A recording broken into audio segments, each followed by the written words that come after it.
need to do anyway. Never believe anything, certainly don't believe what I'm saying here. Always step back and think again for yourself. Look at the data, look at other data, stuff that people forget. I mean, I love working with like obscure data sets like Indonesian newspaper articles. There's so much there that you traditionally don't work with as a scientist. So try to get a different perspective and rethink, test your own ideas about whatever you're doing, strategies, impact of strategies, you're thinking about the ecology of certain species, always remain critical. I think it means in terms of zero extinction that we do really need to focus on key threats. As I mentioned with the orangutans, in terms of funding, in terms of public perceptions, in terms of social media interest, the big problem of orangutans is oil palm. I'm not going to say that oil palm is not a problem for orangutans, but as far as we know, over the past 20 years, oil palm is probably, industrial scale oil palm has probably caused around 10% of the losses of orangutans, which are about 100,000 orangutans that we've lost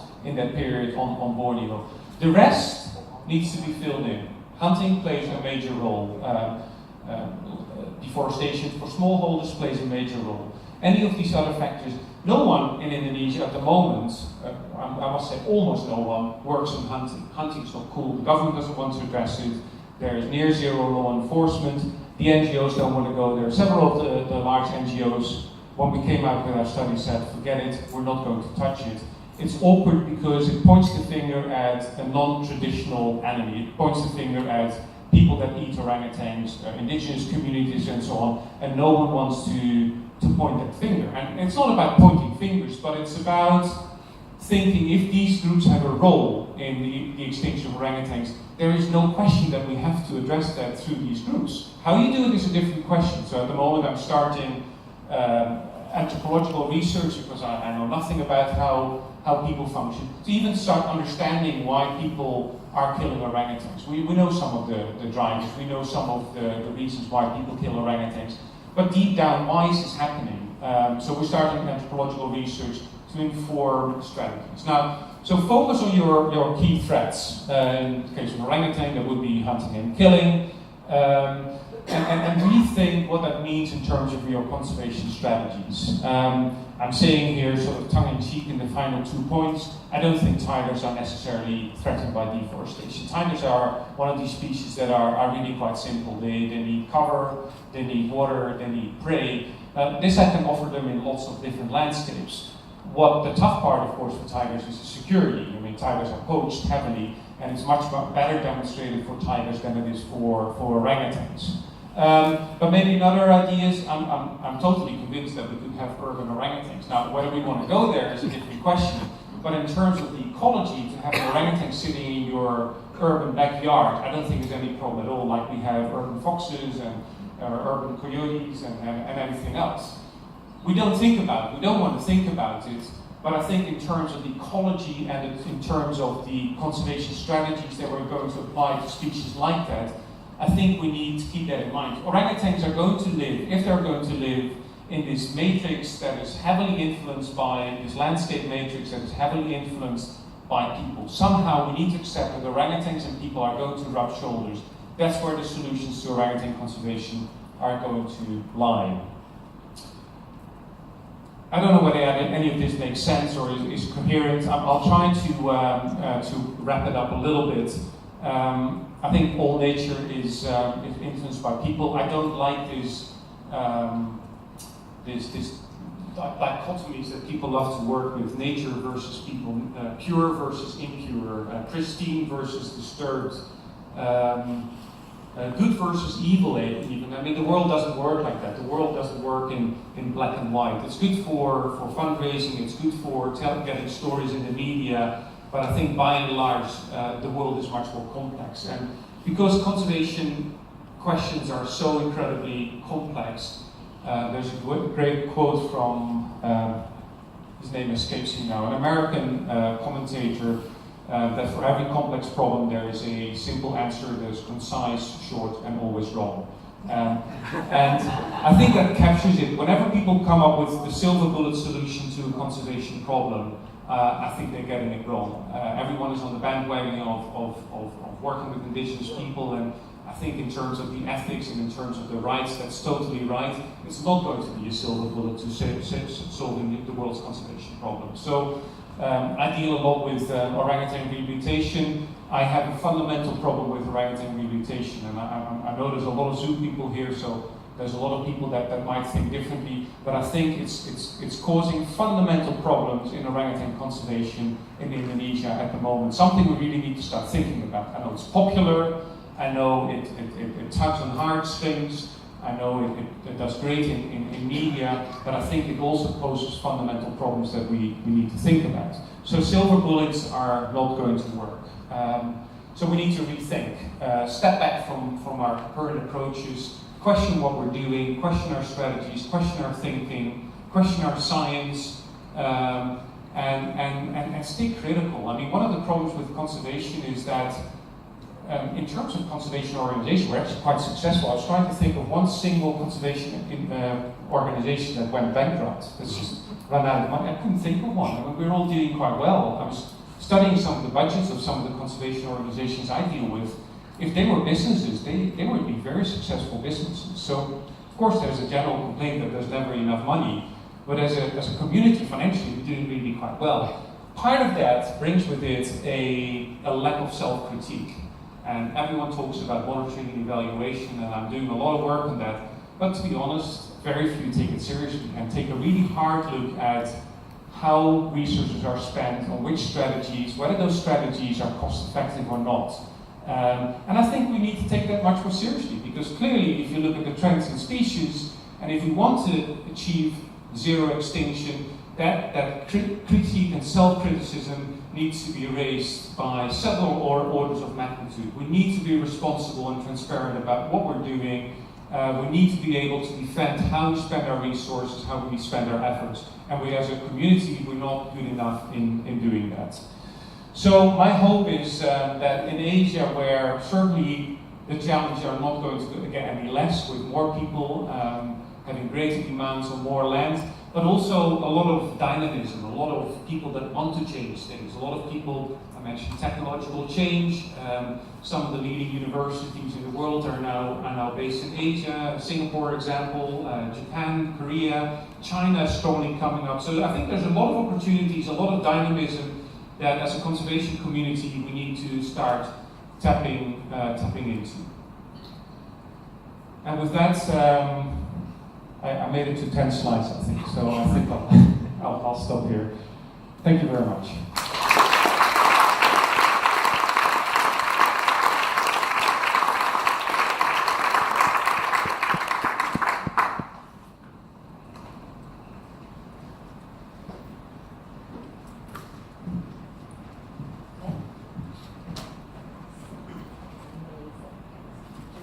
Thank you so much. I want to thank Erik for that. What a perfect intro to this meeting. That message of question everything, be self-critical. You know, we have so many heroes, and they said something many years ago, and so that is the truth. You know, I'm a reproductive physiologist, and I feel like if you were wearing striped socks when the insemination was effective, then that's your new protocol. Yeah. So I love that idea, question everything. I think that was a perfect intro. I wonder if would you be willing to take some questions? We have a couple minutes for questions. Yeah. Thank you very much. Thank you.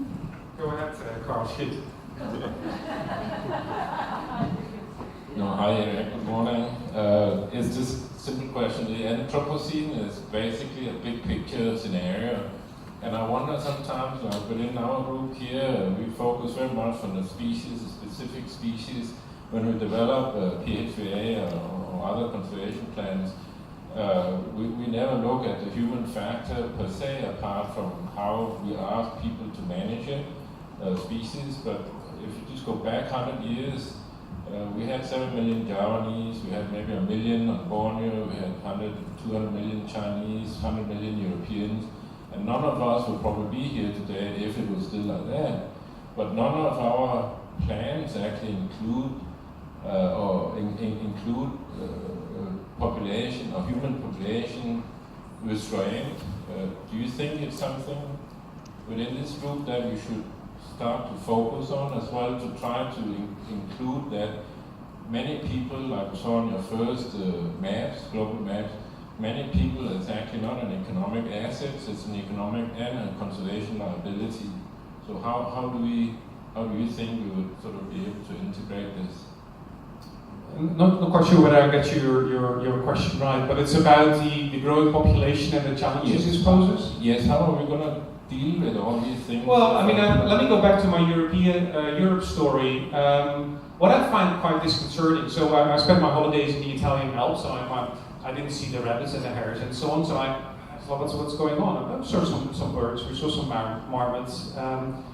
But I started tweeting, and I got a lot of feedback, and people say, yeah, from like, we're in Austria, we find the same thing. We're in Germany, we find the same thing. We're in Italy, we find the same thing. Birds are disappearing. There's a number of studies in Europe that have shown that insect populations are plummeting. I think in Germany over the past 30 years, insects declined in abundance and diversity by 75%. Similar studies have been done in the Netherlands, in France. Of course, you start knocking out your insect populations, you're fundamentally undermining your ecosystems. Your the birds feeding on insects, your amphibians, mammals, your whole pollination, your fruit that depends on pollination, any of these things. What I found remarkable in those discussions is that, first of all, I got very little feedback. If I tweet something on orangutans, I get tons of feedback. So that really, and quite often from these kind of areas like Europe, that resonates with people care about it deeply, it gets very emotional, it gets sometimes very aggressive. But you think, why are you so concerned, being a European, about something that happens 14,000 kilometers away with a red ape, and your own areas apparently are ecologically being destroyed right in front of you, but you don't say anything. And it doesn't, of course it's being picked up and there's a little bit of discussion in politics, but that to me is a real concern, that apparently quite wealthy areas like Europe can be undergoing such a significant ecological change and it's just not being picked up. What does that tell us for much poorer places with greater challenges, with greater population growth, with greater poverty levels like Asia? And somehow that's where we need to jump ahead of the game. That's where Asia needs to do better than places like Europe, and maybe there's opportunities. I don't work in China, I don't work in Vietnam, but I hear there's massive reforestation happening. It's probably not all natural forests, but there's a recognition of the value of ecosystems that we probably need to work on. Some of this, what I'm saying, I think there is a greater opportunity for wildlife and people to rub shoulders than we currently recognize. Part of it is because we always work in this dichotomized framework. If it's not full 100% nature, it's useless. What I demonstrated earlier for Europe, disturbance in itself is not a problem, but it needs to be balanced. And somehow, this is the big picture for Asia. That's where we need to head towards. So where do the opportunities lie? Who are the champions? Who are the political leaders that are willing to take a step that I don't see at the moment Europe is willing to take? So not an easy answer, not a clear answer, but I think those are kind of big picture patterns or opportunities that we need to start exploring in places like Asia.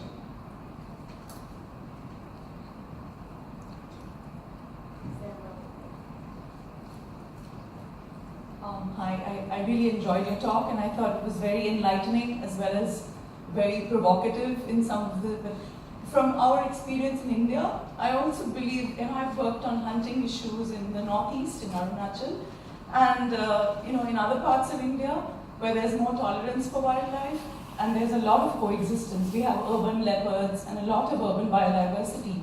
And I think hunting is really one of the main drivers, for a lot of species. Like we have a lot of large wildlife existing in tea plantations and other kinds. So I really agree with you that it's not a question, but I have questions for you later. But I really agree with you that hunting is a much more important driver, and people are not really looking at that as a factor.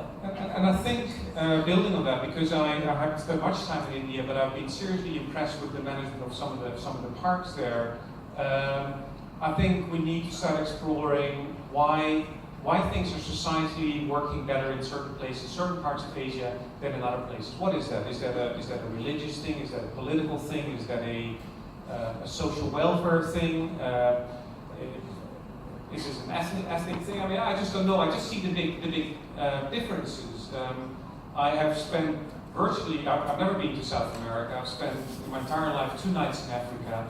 But those 2 nights were in Nairobi National Park, and I'm sitting there looking at rhinos and lions and giraffes and the skyscrapers of Nairobi are right over there. I mean, if I tried to transport that picture to Jakarta, it would be totally ridiculous. But I'm somewhere just outside Jakarta and I'm looking at Javan rhinos grazing and leopards running after those rhinos and so on, with the Jakarta skyscrapers in the distance. So what works somewhere doesn't seem to work somewhere else, and why is that? I think we spend too little time exploring those regional differences.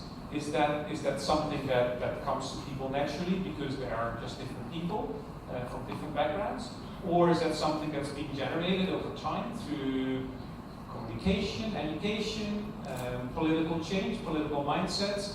I don't think we think enough about it, but it's really important to explore. And I even argued, and I got serious feedback from the ICN chairs, that why are we treating all countries the same? Why do we keep investing, irrespective of whether countries actually do something useful with the funding? It seems a very strange business model that you've been investing in a certain country for 40 years and they've done almost no good with that money, but you just keep investing. Now, I'm not saying whether that's a good idea, because you could also say the countries that are struggling most to do something useful maybe should have more attention, but we seem to be unwilling as a community to pick and choose and to really think about where our investments are going to have the biggest bang for their buck. And I'll leave it open. I have no particular opinion either way, but I think we need to start thinking whether that kind of discrimination between countries or between whatever subunits of countries you want to think about is something that could be part of strategies that we think about. Because if countries always get money without having to do anything in return that sticks in terms of conservation outcome, you also get lazy. So maybe there are opportunities there to carrot and stick approach to reward good outcomes and effective outcomes, and to maybe discourage waste of funding, because I think that is a key issue in conservation. Thank you. Any more? Do you have any more questions? No. Okay, let's thank